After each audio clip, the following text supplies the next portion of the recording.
ओम शांति। व्यक्ति एक, व्यक्तित्व अनेक। इस पुस्तक में आज हम पढ़ेंगे, वे बाबा मम्मा के बहुत करीब थे। इस विषय पर आदरणीय राजयोगिनी दादी प्रकाशमणि जी ने इस अंतर्राष्ट्रीय आध्यात्मिक संस्था की मुख्य प्रशासिका बनकर 38 वर्षों तक एक सशक्त और आदर्श प्रशासन संसार को उपहार के रूप में दिया। उन्होंने भ्राता जगदीश जी के बारे में अपने उद्गार इस तरह व्यक्त किए हैं, तो चलिए आज हम इसे पढ़ते हैं। आप और हम सबका, सारे ईश्वरीय परिवार का, देश विदेश के सभी भाई बहनों का मीठे मीठे जगदीश भाई से जितना स्नेह है उतना ही बहुत रिगार्ड है। आपको मालूम होगा कि सन 1952 से कमलानगर सेंटर पर आप पहले स्टूडेंट रहे। बराबर रोज़ दूर से आते थे और हमारी कुंज बहन से बहुत ही अच्छी रीति से प्रश्न उत्तर करते। बहुत बहुत प्यार से इस नॉलेज को सुनते रहे और जानते रहे, क्योंकि सब जानते हैं कि आप आत्मा बहुत ही बुद्धिशाली थे। मुझे याद है कि पहले पहले आप बाप दादा से सम्मुख मिलने आए थे और बाबा ने आपके प्रति उसी समय यह प्रेरणा दी थी कि आप बच्चे इस नॉलेज को बहुत अच्छी तरह समझ के औरों तक पहुंचाएंगे, लिखेंगे। तब से लेकर छोटे से बड़े लिटरेचर यानी बुक्स लिखते रहे, बार बार बाबा के और मम्मा के सामने आते रहे। आपने बाबा मम्मा से बहुत ही डायरेक्ट पालना ली है। एक बात मुझे पर्सनल याद है कि जब हम ईश्वरीय सेवा अर्थ जापान जा रही थी सन 1954 में, तब सारा जापान का प्रोग्राम, कहाँ कहाँ क्या क्या हमें लेक्चर्स करने हैं, वो सब हमें आपने ही लिख करके दिया था, जिस आधार पर हम वहाँ इंग्लिश में स्पीच देते थे। बाप दादा ने आपको दधीची का टाइटल दिया। तब प्यारे बाप दादा ने भी संदेश में कहा कि आपने तो दधीची ऋषि की तरह हड्डी हड्डी सदा ही सेवा में दी है। चाहे देश चाहे विदेश में बहुत ही अच्छी तरह लेक्चर्स देते रहे, जो सभी को बहुत ही प्रेरणा देती है। जैसे आप सभी जानते हैं कि समय प्रति समय यहाँ भट्टियों में भी आकर के क्लासेस देते थे, जो धारणा योग्य होते थे। उनकी इच्छा अनुसार उनको मधुबन में लाया गया। काफ़ी दिनों से उनकी ट्रीटमेंट चलती रही।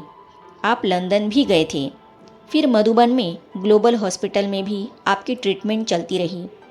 2 दिन पहले ही आपने कहा कि मुझे मधुबन ले चलो, अब हॉस्पिटल में मैं नहीं रहूँगा। आपकी वहाँ ट्रीटमेंट चल रही थी, फिर भी आपने कहा कि मुझे मधुबन के सुखधाम में ले चलो। उनको जैसे चाहिए था वैसे ही सुखधाम में उनका कमरा बना हुआ था। उनके शुभ संकल्प अनुसार हॉस्पिटल से उनको सुखधाम में ले आए। पहले तो जब भी हम उनसे मिलने जाते थे ओम शांति होती थी, परंतु शरीर छोड़ने के 2 दिन पहले से ओम शांति भी नहीं करते थे। आंखें भी बंद रहती थी, थोड़ा समय खोलते थे फिर बंद करते थे। डॉक्टर्स तो हर प्रकार से ट्रीटमेंट देते रहे, हमें रिपोर्ट मिलती रहती थी।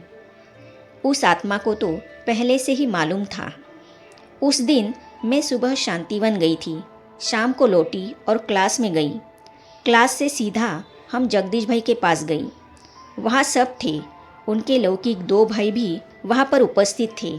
दादी गुलजार भी वहाँ पर बैठी थी।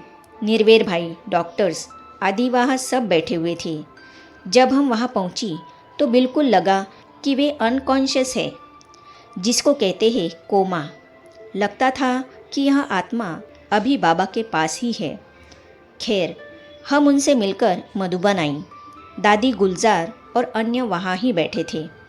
जैसे ही मैं मधुबन में आई, तुरंत 1 मिनट में ही निर्वेर भाई का फ़ोन आया कि दादी, जगदीश भाई बाबा की गोद में पहुँच गए, आप जल्दी आओ।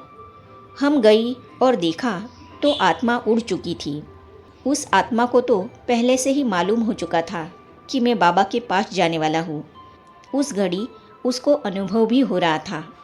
उस समय हम सब बाबा की याद में उस आत्मा को दृष्टि देते रहे। आदरणीय राजयोगिनी दादी गुलजार जी जो इस संस्था की सहमुख्य प्रशासिका है और भ्राता जगदीश जी के शरीर छोड़ते समय उनके सामने ही थी। वे उनके अंत समय के दृश्य का वर्णन इस प्रकार कर रही है। ड्रामा में भिन्न भिन्न दृश्य हम सबके सामने आते हैं। बाबा यही शिक्षा देते हैं कि जो भी दृश्य है उन्हें साक्षी होकर देखें और जो सहयोग हम दे सकते हैं वो दे। उस समय हम निर्वैर भाई, चक्रधारी बहन आदि उस आत्मा को स्नेह और शक्ति का योगदान दे रहे थे। उतने में वो आत्मा बहुत सहज ही चली गई। 1 सेकंड की बात थी। मैंने तो यह समझा ही नहीं कि ये जा रहे हैं। 1 सेकंड में ही यह सब कुछ हुआ। आंखें खुली हुई थी, बॉडी एकदम शांत। आत्मा बाबा के पास चली गई। उनको 2 संकल्प थे कि एक, मुझे बाबा के पास जाना है और दूसरा, हॉस्पिटल में नहीं जाना है। 2-3 दिन पहले से वे कह रहे थे कि मुझे पांडव भवन ले चलो। बाबा ने उनके ये दोनों संकल्प पूरे किए। वे बहुत सहज ही गए। 1 सेकंड का खेल था। आज हमने इस पूरे पुस्तक को पढ़ लिया है। इस पुस्तक के अनुभव आपको कैसे लगे कमेंट्स में ज़रूर लिखना। मिलते हैं एक नई पुस्तक के साथ, एक नए अनुभवों के साथ। दादी और दीदी और बाबा की पालना का अनुभव करते हुए हम एक नए पुस्तक को पढ़ेंगे। तो आगे कौन सा नया पुस्तक होगा, तो ये जानने और पढ़ने के लिए इस चैनल को सब्सक्राइब करने के साथ ही साइड में जो बेल आइकॉन है उसे भी क्लिक कीजिए, ताकि आने वाली सभी वीडियो और अब तक की सारी वीडियो आप तक पहुंचती रहेगी। ओम शांति।